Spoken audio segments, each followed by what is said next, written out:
आदाब नाजरीन, welcome to अच्छा साथी चैनल। ज़िंदगी का सफ़र है ये कैसा सफ़र। आज हम दो ऐसे फ़नकारों के बारे में बात करेंगे जिन्होंने यक के बाद दिगरे अपने नाज़रीन और चाहने वालों को दर्द मफ़ारकत देकर दुनिया को अलविदा कह दिया। कहते हैं, लाई हयात आई क़ज़ा ले चली चले, लाई हयात आई क़ज़ा ले चली चले, ना अपनी खुशी से आए ना अपनी खुशी चले। चंद लोग बहुत मुख्तसर ज़िंदगी लेकर आते हैं, लेकिन उस मुख्तसर अरसे में भी वो अपने हुनर से, काबिलियत से लोगों के दिलों में जगह बना ही लेते हैं। वो ऐसे नक़ूश दिलों पर छोड़ जाते हैं कि रहती दुनिया तक उन्हें याद रखा जाता है। तो ऐसे किरदार, दो ऐसे दरख्शा सितारे जो कभी आसमान की बुलंदियों पर चमकते थे, अपनी किरदार निगारी से अपने रोल में एक नई रूह फूंक देते थे और नाजरीन के दिलों पर राज करते थे, अब हमारे दरमियान नहीं रहे। इरफान खान, जो कि हॉलीवुड में भी काफ़ी हरदिल अजीज़ थे और कैंसर जैसे मूजी मर्ज से जूझ रहे थे। ज़िंदगी और मौत की कश्मकश में ज़िंदगी को शिकस्त हुई और मौत की फतेह हुई। 29 अप्रैल 2020 को इस दारे फ़ानी से कूच कर गए और दुनिया को अलविदा कह दिया। हमने शायद सोचा भी नहीं था कि इस मर्ज से सेहतयाब होकर आया ये बड़ा फ़नकार, जो कि बैरूनी मुल्क से आने के बाद भी अपना काम जारी रखते हुए फ़िल्म में काम करता है और उसे मुकम्मल करने के बाद हालत इतनी बिगड़ गई कि जीना मुहाल हो गया।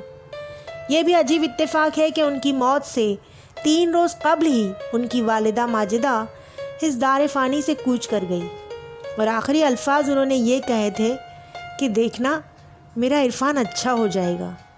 किसी शायर ने ठीक ही कहा है कि मौत से किसको रस्तगारी है, मौत से किसको रस्तगारी है, आज उनकी तो कल हमारी बारी है। इरफान खान का बचपन राजस्थान के जयपुर इलाके में गुजरा। माँ चाहती थी कि मेरा बेटा पढ़ लिख कर एक लेक्चरर बने। उनके वालिद की टायर की दुकान थी। इरफान खान बचपन में शर्मीली फितरत के बच्चे थे। स्कूल में उनका कतई दिल नहीं लगता था और बचपन से फिल्में देखने का शौक़ था। उनकी राहें और मंजिल कुछ मुनफरिद थी। उन्हें NSD national school of drama Delhi में जाने की धुन सवार हो गई। वालदा से झूठ कहा कि वहाँ एक कोर्स के सिलसिले में जाना है, वो कोर्स मुकम्मल हो जाएगा तो लेक्चरर बन जाऊँगा। माँ ने बेटे की बात सच मानकर जाने की इजाज़त दे दी। कोर्स के दौरान उनके वालिद का इंतकाल हो गया और जयपुर आकर उन्हें वालिद का कामकाज संभालना पड़ा। लेकिन छोटे भाई ने उन्हें ताउन दिया और कहा कि तुम जाकर अपने ख्वाब पूरे करो, ये जिम्मेदारी मैं संभालता हूँ। वहाँ बहुत स्ट्रगल करना पड़ा। सलाम बॉम्बे में काम भी मिला, लेकिन बाद में उनका रिजेक्शन हो गया। फिर भी उन्होंने हिम्मत नहीं हारी। 2 दहाई तक उन्हें नाकामियों का सामना करना पड़ा। इस दौरान वो सीरियल और टेलीफिल्मों में काम करते रहे, लेकिन ग्रेट अपॉर्चुनिटी उन्हें हॉलीवुड की फिल्म द वॉरियर से मिली और उनके काम को देखकर लोगों ने जाना कि इस लड़के में दम है। फिर एक के बाद एक हिट फिल्में करते चले गए और हॉलीवुड और बॉलीवुड दोनों जगह अपना नाम रोशन कर दिया। एक प्रोग्राम के दौरान उनके कहे हुए जुमले उनके सब्र और तहम्मुल के ज़ामिन है।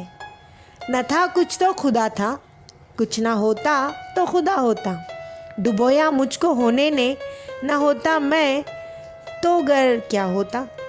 अब ऋषि कपूर जैसे अजीम फ़नकार की बात करते हैं, जो 2 साल की तवील अलालत के बाद 30 अप्रैल 2020 को हमसे रुखसत हो गए। उनके इंतकाल की खबर सुनकर उनके शायकीन को सदमे से दोचार होना पड़ा। एक हंसता मुस्कुराता चेहरा हमेशा के लिए खामोश हो गया। एक जिंदा दिल इंसान जो कि हमेशा हंसते मुस्कुराते रहते, गुनगुनाते रहते, अपने साथियों के साथ खूब दिल लगा कर हंसी मजाक करते, लोगों को खुश रहने और जीने का सलीका सिखाते।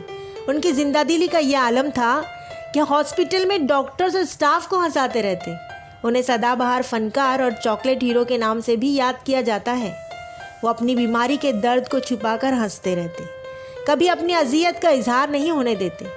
हसास तबाह इतने थे कि विनोद खन्ना की मौत पर जब उन्होंने नई नस्ल के फ़नकारों को गायब पाया तो दिली सदमे का इजहार किया और कहा कि ऐसे लोग मुझे भी कंधा देने ना आए। और अदाकारी उन्हें विरासत में मिली थी, लेकिन फिर भी ऋषि कपूर ने अपनी मेहनत से कामयाबी हासिल की और एक अच्छे फ़नकार होने का लोहा मनवाया। उनकी पहली फिल्म बॉबी बहुत हिट साबित हुई। अमर अकबर एंथोनी में अकबर के किरदार से नाजरीन का दिल मोह लिया। कई हिट और सुपरहिट फिल्में उन्होंने की हैं। उन्हें शोहरत और नामवरी मेहनत से मिली है।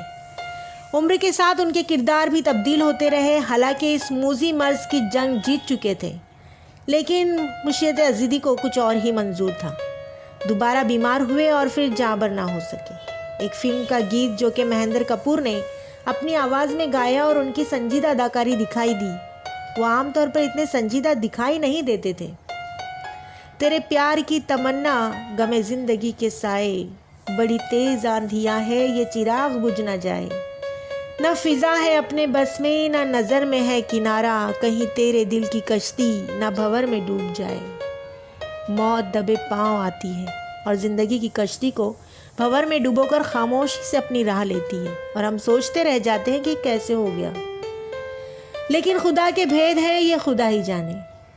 जो बहारों से सजा देते हैं वीरानों को, जो बहारों से सजा देते हैं वीरानों को, याद करता है ज़माना उन्हीं इंसानों को। व्यूअर्स, हम इन अजीम फ़नकारों के फ़न को सलाम करते हैं और दिल की गहराइयों से खिराज अक़ीदत पेश करते हैं। अगर आपको हमारा वीडियो पसंद आए तो लाइक, शेयर एंड सब्सक्राइब ज़रूर करें और हाँ, बेल आइकॉन प्रेस करना ना भूलें। शुक्रिया।